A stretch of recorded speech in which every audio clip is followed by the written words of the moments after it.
Sir ये क्या मामला था कि 2.25 साल पहले मैंने कैश ऑन डिलीवरी एलईडी मंगवाई थी, और जैसे ही एलईडी टोहाना पहुंची उन्होंने मुझे, डिलीवरी कोरियर वाले लड़के ने मुझे फ़ोन किया, भुन्ना से आता था वो, कि सर हमारा कोरियर आ चुका है, आप इसको लेने के लिए नहर पे आ जाइए। मैंने कहा सर ये तो गलत बात है, तो बकवास है, नहर पे क्यों आऊँगा, मेरी एलईडी मेरे घर पे देके जाओ, पैसे लेके जाओ। उन्होंने साफ मना किया कि अगर आपको कोरियर चाहिए तो आपको नहर पे आना पड़ेगा। मैंने कहा सर मैं नहीं आऊँगा। तो बोले सी ठीक है, फिर हम आपका ऑर्डर कैंसिल कर देते हैं। मैंने कहा आपको जो ठीक लगे वो कीजिए। मैंने अमेजोन में फिर कंप्लेंट की इस बात की, सर आपके कोरियर वाले ने ये मिसबिहेव किया, वो घर पे नहीं देके गए। तो उन्होंने कहा सर देखते हैं, कोई बात नहीं, हम उनके खिलाफ कार्रवाई करेंगे, आप ऐसा कीजिए अभी क्या चाहते हैं। मैंने कहा जी मैं एलईडी चाहता हूं। तो बोले ठीक है, आप ये जो 30,000 रुपये हमारे अमेजोन पे वॉलेट में डाल दो और इससे अपनी एलईडी बुक कर लेना। मैंने कहा जी ठीक है। तो मैंने वो पे वॉलेट में डाल दिए, और जब मैं एलईडी बुक करने था, नेक्स्ट डे की बात है ये, तो नेक्स्ट डे वही कोरियर वाले मेरे घर पे आ गए कि सर ये एलईडी ले लीजिए और पैसे दे दीजिए। मैंने सर फिर उनसे एलईडी ले ली, उनको भी मैंने पैसे दे दिए, इसके अंदर है सर ये पैसे डालते हुए। तो फिर उसके बाद सर क्या हुआ, जैसे ही वो नेक्स्ट डे, मैंने कहा मेरे 30,000 रुपये जो अब मेरे बच गए ना सर, ये मुझे 30,000 रुपये मुझे वापस कर दो, क्योंकि एलईडी मैंने ले ली, पैसे मैंने दे दिए हैं। तो उन्होंने कहा सर ठीक है अभी करते हैं, ये बोलते हैं अभी करते हैं। उन्होंने मेरा सर अकाउंट बंद कर दिया, अकाउंट क्लोज कर दिया। अकाउंट क्लोज होने के बाद फिर मैंने इसमें कस्टमर केयर में खूब बात की।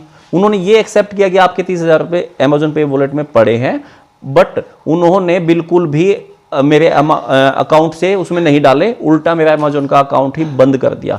फिर मैंने उनको रिटर्न एप्लीकेशन उनको उनके हेड ऑफिस में भेजी रजिस्टर्ड करके कि आप ये दे दीजिए, अदरवाइज मैं कंज्यूमर कोर्ट में जाऊंगा। वो नहीं माने सर।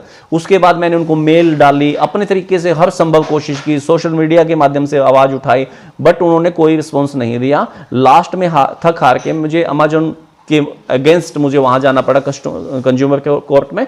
उसके बाद ये मामला लगभग 2.25 साल तक चला। उनके एडवोकेट से एक ही बात पे बहस होनी थी मेरी कि आप मुझे केवल 2 बातें बता दीजिए, या तो आपके पास मेरे 30,000 रुपये नहीं हैं, और अगर हैं तो उसके एवज में आपने मुझे दिया क्या है।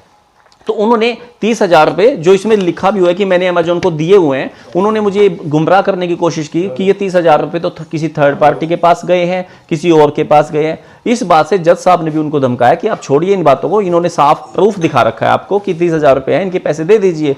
तो उन्होंने कहा सर देखता हूं करता हूं। लेकिन लास्ट मोमेंट पे जब उन्होंने बहस करनी थी, बहस के टाइम भी उन्होंने बहस नहीं की, केवल यही लिख के चले गए कि एज पर जवाब दावा जो आपका जज साहब का बनता है वो फाइनल कर देंगे। फिर जज साहब ने बहुत अच्छा फैसला सुनाते हुए 30,000 की बजाय मुझे 55,000 कुछ 21,000 उनको पेनल्टी लगाई गई, और 5,000 समथिंग रुपीज जो उनका इंटरेस्ट बना, मतलब 55,643 रुपये, लगभग 56,000 रुपये के आसपास मुझे ये चेक कल की डेट में उन्होंने मुझे दिया है, जो मैंने बैंक में करवाया है। इसकी फोटो कॉपी मैंने यहाँ रखी हुई है। सर उनको ये मैसेज देना चाहता हूँ कि अपनी 1 रुपये की जो मेहनत की कमाई है उसको ना छोड़ें, और ऐसी कंपनियां जो फ्रॉड कर चुकी है उनसे अपना पैसा निकलवाने का प्रयास कीजिए, और आगे से भविष्य में किसी भी ऑनलाइन प्रोडक्ट को मत लें, जो क्योंकि अपने जो लोकल दुकानदार हैं उनको हम जाके उनसे ले भी सकते हैं, उनको बोल भी सकते हैं। कोई भी दिक्कत आती है वो कह सुनाई हो सकती है सर, एक टाइम अगर वो नहीं भी सुनेगा, हम 2 आदमियों को ले जाके फिर उनके दरवाजे पे खड़े हो सकते हैं कि इसमें ये सामान में दिक्कत है। लेकिन इस कंपनी में आप सुनिए कि मेरी एक आवाज को पहुंचाने में, वहां तक लड़ने में मुझे 2.25 साल लग गए, और यहां तक भी पता है मुझे इसमें कि अगर 50 लोग इस केस को लड़ते हैं तो सर 50 में से 48 लोग इस लंबाई के चक्कर में भी कौन जाएगा, कौन टेंशन लेगा, कौन इस वहां तक लड़ेगा, वो छोड़ जाते हैं। और ये थोड़ा करके अमेजोन जैसी कंपनियां बड़े लेवल पे पहुंच जाती है। और ये इतनी बड़ी कंपनी अपने प्रोडक्ट बेच के बड़ी नहीं बनती सर, ये फ्रॉड करके बड़ी बनती है, क्योंकि हम लोग निकलवाने का दम नहीं रखते। बहुत अच्छा न्याय मिला कंज्यूमर कोर्ट से, मुझे जितना मुझे सोचा भी नहीं था उससे अच्छा भी न्याय मिला। लेकिन इस प्रणाली में मुझे एक चीज थोड़ी सी लगती है कि अगर ये 2.25 साल की बजाय ये महीना, 1.5 महीना, 2 महीने तक ये फैसला हो जाए तो ऐसी बड़ी कंपनियां ये दिक्कत नहीं करेंगी।